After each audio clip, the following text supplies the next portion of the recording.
I shall tell you a story of a man who followed the noise of the world until silence was all that could save him. He was called Kelvin Sam. He was a city boy, right down to his very core. Hard, handsome, and little with charm. He had a brain that could compute compound interest faster than most computers. Sam grew up in a single-room apartment occupied by 7 individuals. At age 15, he swore to himself, "I will never suffer like this again." For a while, it seemed as if he had remained true to the promise. By the age of 28, Sam was living with the big boys. He had no college degree but was a street-smart marketer for a fast-growing technology company. He earned more than engineers and wore designer clothes. He spent his cash at nightclubs and hung out with guys who made the city conform. However, there is something the streets never teach you: peace. Sam lived fast. He believed in results, not rules. He had women, followers, and respect. But he also had a hole. Instead of filling it with purpose, he filled it with alcohol, pills, and distractions. One day, at a rooftop party, someone handed him a little powder. He laughed and said, "I'm not a junkie." They replied, "Just try it once, boss."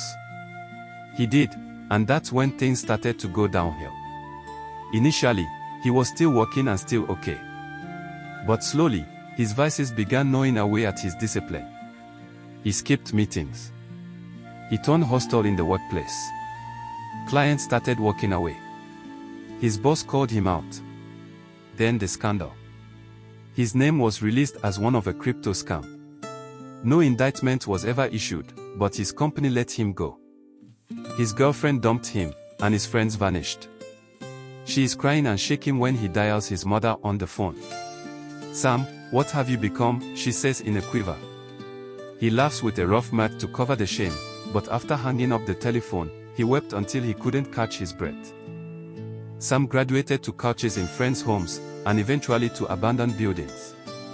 He took showers in public restrooms and slept in his shoes. He begged and stole. But the city is unforgiving to those who have known glory. One day, he tried to steal a woman's bag. He got away with it and the crowd severely beat him. He woke up in a roadside clinic. The nurse did not ask for his name. She merely breathed softly into his ear, "Sir, this is your second life. Live it well." He crawled to a rehab facility once he could walk. Not glamorous, and no reporter coverage of his glories, nor any fanfare. It was just ordinary, normal stuff: morning prayers, chores, work in groups, physical labor. Sam hated it. But for the first time in years, no one asked him what he had, they asked whom he was willing to become.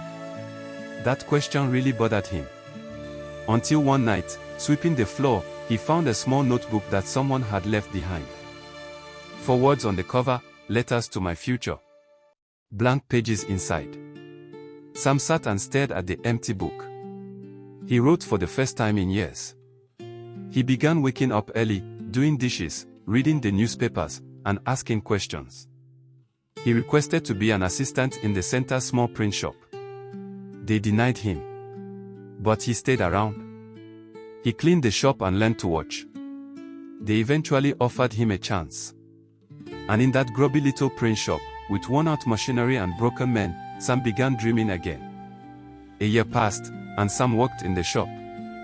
He had been able to save some money. It was not much, but it was his. He spent it on a room and took an online course on data analysis. He never posted anything about it.